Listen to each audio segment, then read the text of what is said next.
I don't want to be completely dismissive, but I get reminded of like a preacher in a church where it just seems from the outside that they're just really in it for the money, and they're getting people riled up and temporarily excited and believing in themselves, but they don't really give them anything of substance that can make a change in their lives. And the preacher's the one leaving at the end with all the money. Andrew, thank you so much for being willing to have this conversation today. I happened to stumble upon one of your videos, and it was really thought-provoking and eye-opening to me.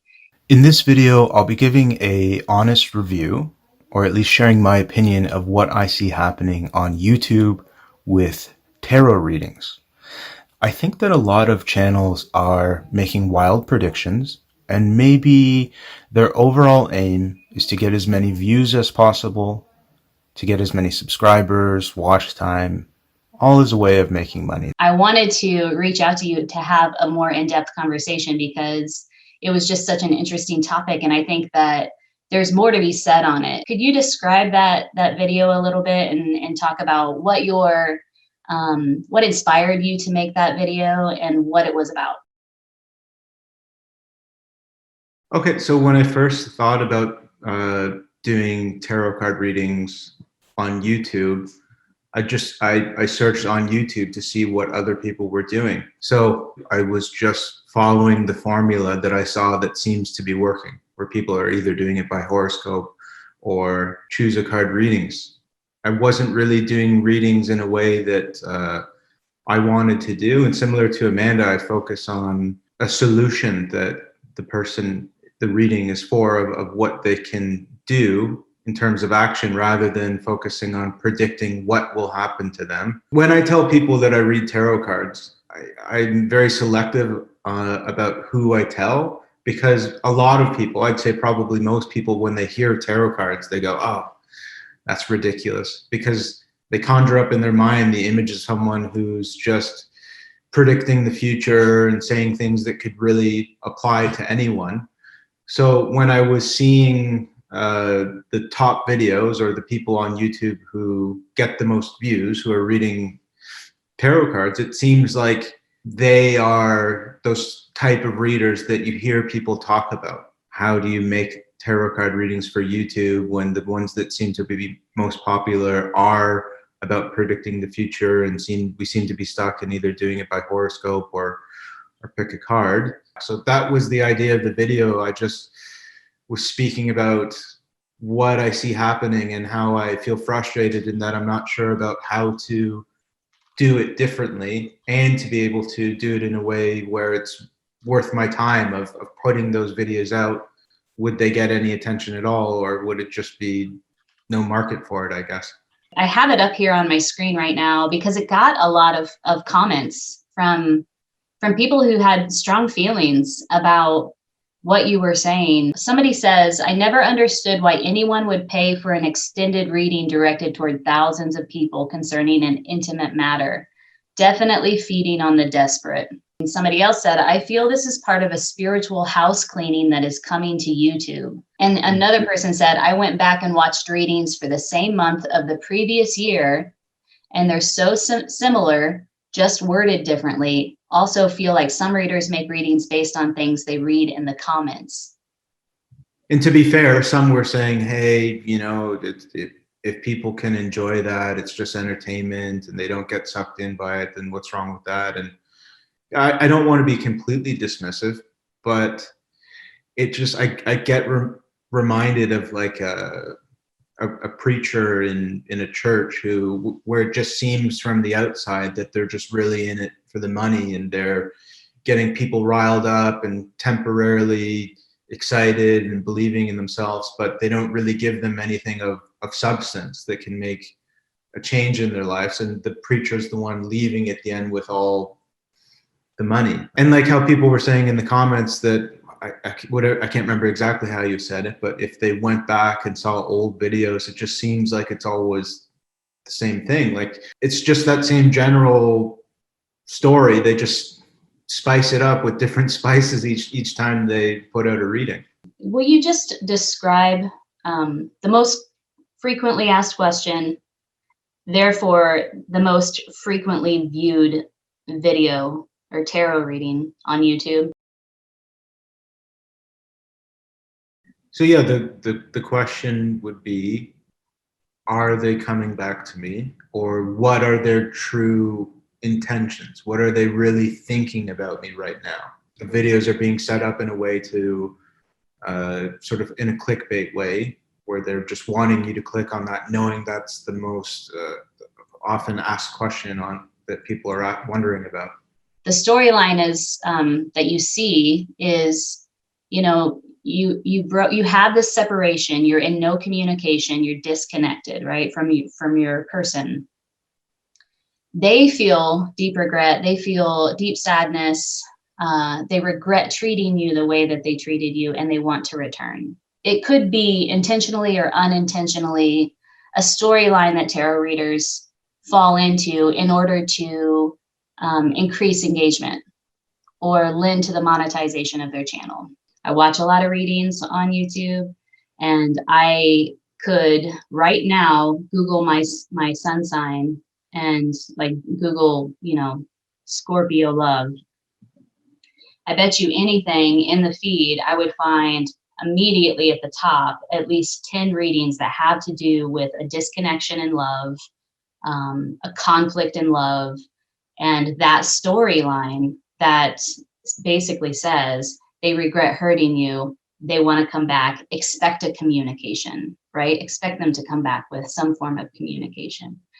So in doing some research for this conversation, I found a lot of those readings, and I kind of compiled some of those messages repeated over and over again from different readers. So do you want to take a look at the video? Yeah, let's watch it. Okay. Someone has some regret and remorse here for not moving forward. They may have set themselves free, or they maybe regret coming towards you with a bit of an ego. They still want you, okay? It's very, very clear now. Queen of Pentacles showing up here, the Ten of Swords. They're feeling this ending in a way where it's causing them a lot of pain. They're thinking about you a lot. They're feeling the pain of this loss, and they're very conflicted, really not knowing what to do about it. I feel like they did something that they regret doing, and they're stressed about it. They want to apologize. Yeah, this is someone who probably didn't see you the way they should. I feel this person's scoping you out in social media. They see you getting a lot of attention. Someone has some kind of regrets here. But I feel like they're not giving up, even if it's them who was deceitful in the past. They feel like they still is hope, okay? They feel like you are their true love, and I feel like they want to fix it and heal it with you. So how do they feel? It's basically they feel like you are their true love. They want this to work out. Yeah, so I feel this person's headed towards you. Yeah, there's somebody coming in. Things are moving. This person may just come in and make some moves on you. Very sudden, right? To try and just take control. I do feel like they might come through trying to have a heart-to-heart conversation with you, wanting to make things work. But I see a fresh new start. I see this person coming towards you, releasing. They're healed. They're making solid decision. They're putting something behind them. Okay. So just in rewatching that or watching that again, I mean, it's like, of course, if you are in a separation from your loved one, that is the thing you want to hear. You want to hear that message that they deeply regret what happened between the two of you, and they want to make things right because you are missing them. You know, you are also regretting the things that went down.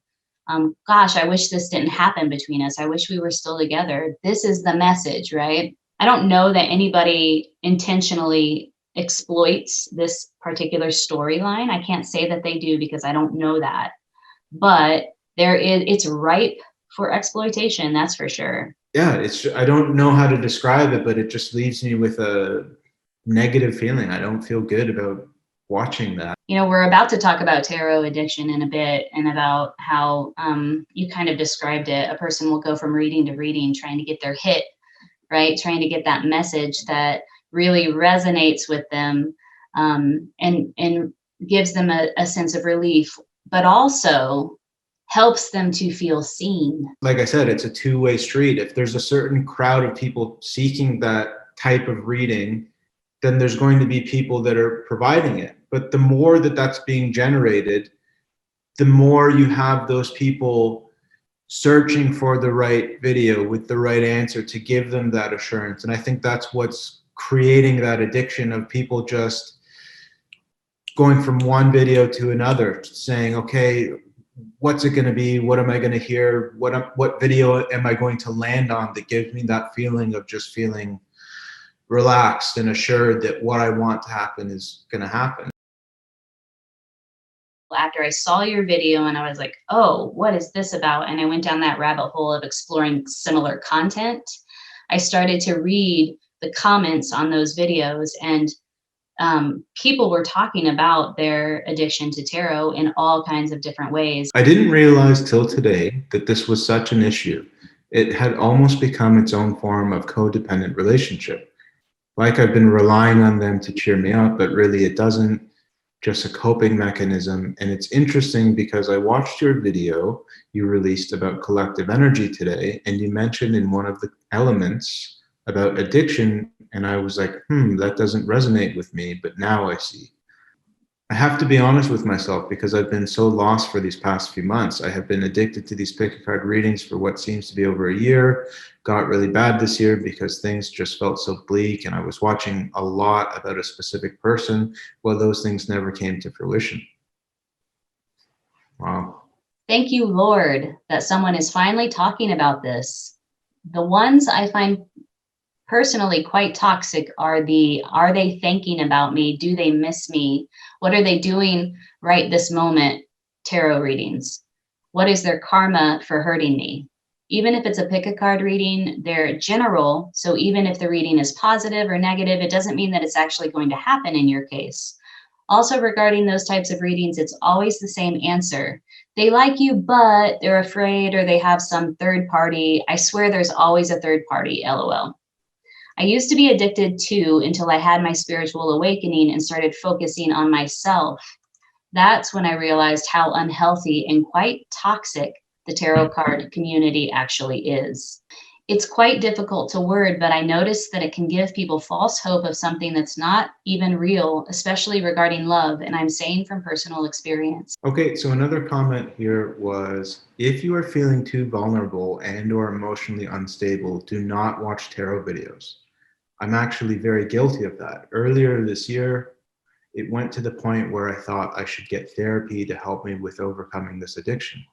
I am a very anxious person and struggle a lot with my stress and anxiety to the point where I'm constantly looking for validation and reassurance. It's very hard to explain why I can't stop. I know perfectly that it is a coping mechanism and that it's not helping me in any way. It sometimes makes it even worse.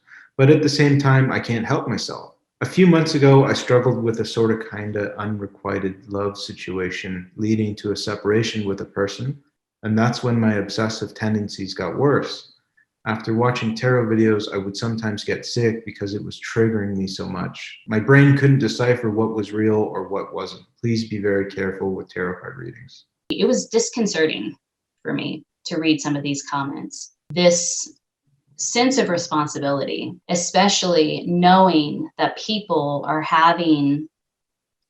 engaging with tarot in that way and are having that particular emotional experience around that, to the extent where they describe it as ruining their lives. It's pretty dramatic. Yeah, well, I think YouTube by itself is designed to be addicting. Same with different websites, social media. So when you add on top of that videos that are directed to make it feel as if the video is directed to you as a viewer, speaking directly to you, and is about your life and about an action of what you should do, it's sort of like adding fuel onto that fire of something that's already very personal. It feels right. very personal. Yeah. So that video that I had put out that led to this conversation, I think I put 4 different tarot card readers on the thumbnail. And one of them, I can't recall her name, but it seems like almost in every thumbnail or every other thumbnail of her videos, she's crying and saying, "Oh, this reading gave me tears," and it just seems so fake to me. Who knows? Maybe she is actually crying and emotional. I could be wrong, but it just seems inauthentic to me. And it seems that like that is someone who's seen this opportunity as a way of exploiting or taking advantage of a situation. Maybe you haven't considered how it's negatively affecting some people. When it comes to trying to get more views or more clicks, there are certain, I guess, formulas or procedures that people follow in trying to make a video that's going to get the most attention and most watch time. There's all of these different metrics on YouTube. There's a bunch of different factors that go into what those top videos you're seeing are. So the title, the thumbnail, the percent of people who have already clicked on it, how much of the video they watched.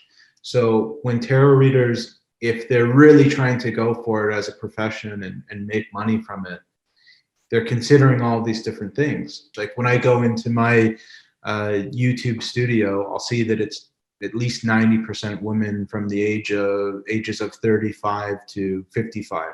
You can target your demographic. You can, even where it comes down to something as simple as a thumbnail.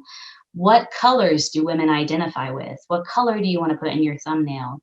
What image would a woman identify with? I mean, there are marketers that have done this research in this year to know these things, and you can find that research and you can pull it into your thumbnail time and time again if that's your targeted demographic.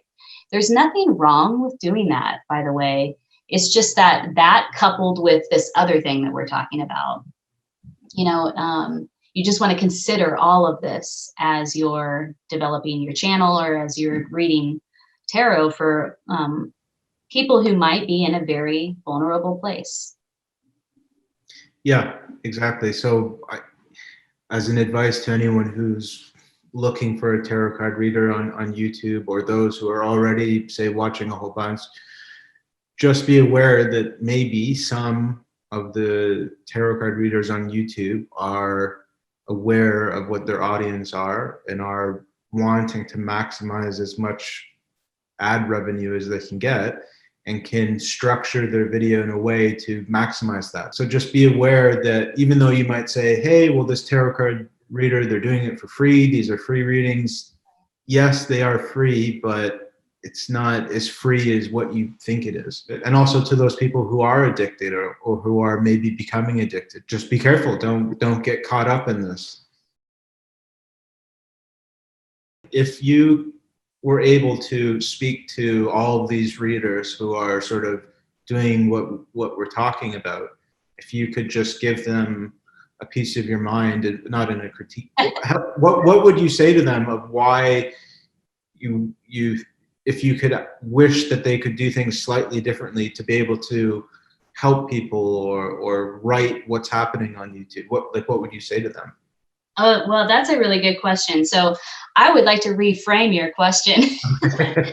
Yeah, No, you did. It was a fine question, but I can only speak from my experience, and I ask myself this question a lot.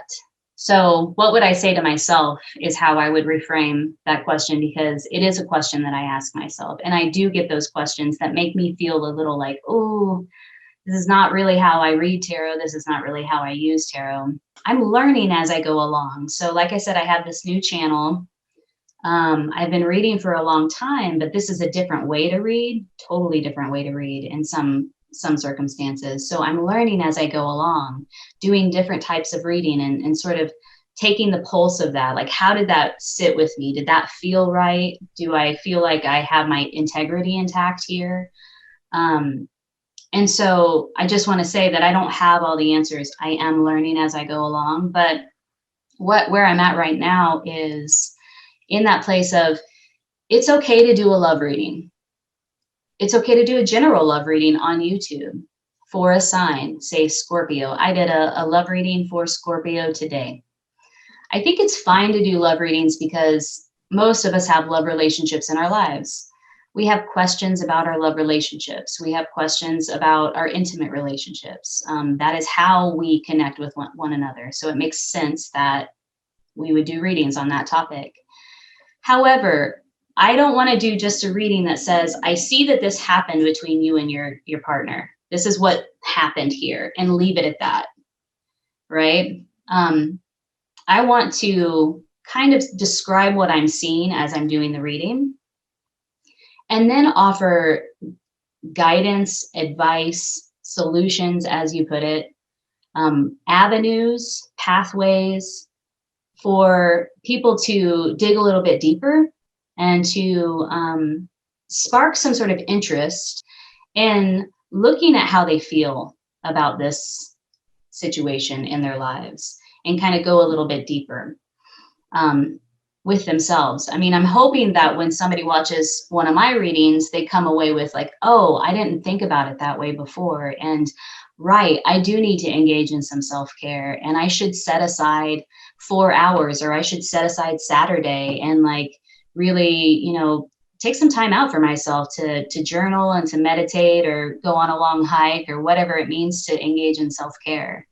So I'm hoping that when people walk away from my readings, that's the inspiration, that's the feeling that they have. There's some sort of motivation to take action, not just on like, oh, I'm going to call up my boyfriend, or I'm going to call him up and try to make amends, but to take action around their own feeling, to recognize, become aware, and to take action around what feels right for them.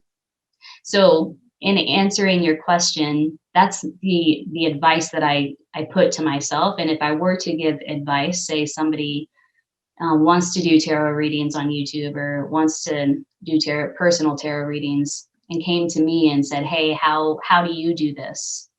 That's what I would share with them. Oh, great answer. How about you? I'd like to hear that from you as well. Well, I think my answer is pretty similar to yours. So at a point when I was questioning myself of the type of videos I wanted to do, I remember saying to myself, why don't I just do it the same way and not worry about ethics and who cares? Just say, oh, if I looked at all the top videos of what was performed, if I just copied that exact same formula of saying who's coming to you, or what does spirit want you to know right now, or something like that, that I don't really believe in. The reason why I didn't go ahead with that, even though at the time when I started, I had just lost my job because of the COVID situation, and I was overseas in a country where I legally couldn't get any work, not that there was much work anyway. So I'm in this pressure situation of knowing I need money, and knowing that there's a way that I could probably do it. But the reason why I didn't go ahead with it was it just didn't feel right. And I know that that's important to me, is the voice in my head and being able to sleep at night. So I guess I would say to any readers who are telling people sort of what they want to hear, or if they know to themselves that they don't really believe in the types of readings that they're doing, but if it's getting a lot of clicks and getting the money, I just get them to think, can you really live with that? Like, how do you really feel about it? And just be careful. You might be telling yourself, well, I'll just do this for a bit, and eventually I'll get into doing readings that really, that I feel proud of. Just be careful that could be a trap. People are compulsively, obsessively watching readings coming from a place of emotional vulnerability. Very closely consider your approach when you're reading tarot. So it's not that you can't read on love. It would be kind of ridiculous if you didn't, because love shows up in readings, even if they're not specifically love readings. Love will show up. It's your approach to that. That's, again, what we're trying to get people to just consider. Everything has a flip side of the coin. Everything, there are pros and cons to everything. So varying degrees of harm and benefit in using tarot to just repeat a storyline like that, a very common storyline. However, you can use it to go deeper. You can use it to actually support a person, even vast amounts of people like you reach on YouTube, with exploring their feelings more deeply and coming from a place of personal empowerment, even realizing that they can be in that place of personal empowerment inside of this issue that might feel very disempowering. I would just like to ask you, what do you feel is the responsibility of the seeker, the person who's coming to the reading, or paying for a reading or coming to YouTube to watch a reading? What is their responsibility? Because both parties have responsibilities, the reader and the querent. Well, I think for the reader, it's their responsibility to help the person coming for the reading to best formulate their question that's empowering for them. It should be my responsibility to help them to reformulate that question in a way where it's not about making a prediction, or it's more about focusing on what they can do. And I guess the responsibility of the reader or the person being read to, I find that more difficult to define. What do you think? This is kind of a little bit of a tricky one. Just know, logically speaking, that it's not a personal reading. And people will say that, readers will say that, and I think most people understand that. If it resonates, it is your responsibility to look more deeply into that, how it resonates for you. Why is this resonating for me? Knowing that thousands of other people are watching the same reading, it might be resonating for them as well. So it's your responsibility as a viewer to go deeper and analyze your emotions around that resonation, right? Why is this resonating for me? What does this mean for me? Just go deeper with it. That's your responsibility as a viewer. It's that understanding that, yes, I know critically that this reading is hitting thousands of people. So it's not a personal reading for me. If it resonates, it's just an opportunity for you as a viewer to explore how it resonates for you and how you feel about it. And then again, if you find yourself watching readings over and over and over again, hopefully you have the awareness and the consciousness to identify that you are doing that. And also you're in touch with your feelings around that. So if you're watching these videos over and over again, it's a moment where you're like, oh, wow, I'm watching a lot of these. And I'm noticing that it's really disrupting my sleep. It's really making me feel kind of crummy. I know that I've had that experience watching tarot readers. They're very entertaining. You know, there's one reader on YouTube that is extremely entertaining, but they're also pretty negative. The message is consistently negative, and I come away from those readings feeling kind of crummy. So the responsibility as well on the viewer is like, notice how you're feeling. Just be in touch with your feelings around this behavior and interrupt it. Get the help that you need to interrupt it if you need to get outside help, or sometimes it's just that awareness around it that can interrupt it. Like, oh yeah, I'm doing this. I need to stop doing this because this isn't serving me right now. Yeah, I think you're bang on. I think you said it very well. Well, Amanda, I'd like to thank you for this opportunity and this great conversation. It's really helped me. As I've said, I've been trying to find a way to move forward with readings. And I think what I could do is just be straight up and honest. Yeah, by this conversation, I think I found a better way to not get caught into that cycle of just chasing an algorithm or doing what's going to get the most money, and being able to do a reading that I feel good about. So I think there's something really valuable just about having this conversation. Even in the short period of time that you and I have been talking, other things came up that I didn't even consider.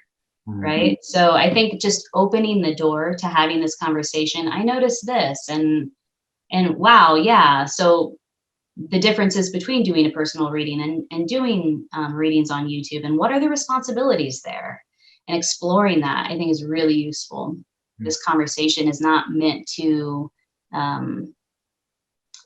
act as if we have all the answers or disparage anybody for the work that they're doing. It's just an exploration of, this is what we see happening. This is how, these are the questions that we have around that approach, or, learning more about how people are consuming this content, right? And what are the responsibilities of both parties? Yeah, again, I just want to say thanks for the great conversation. I am so happy to have this conversation with you. It's just been helpful.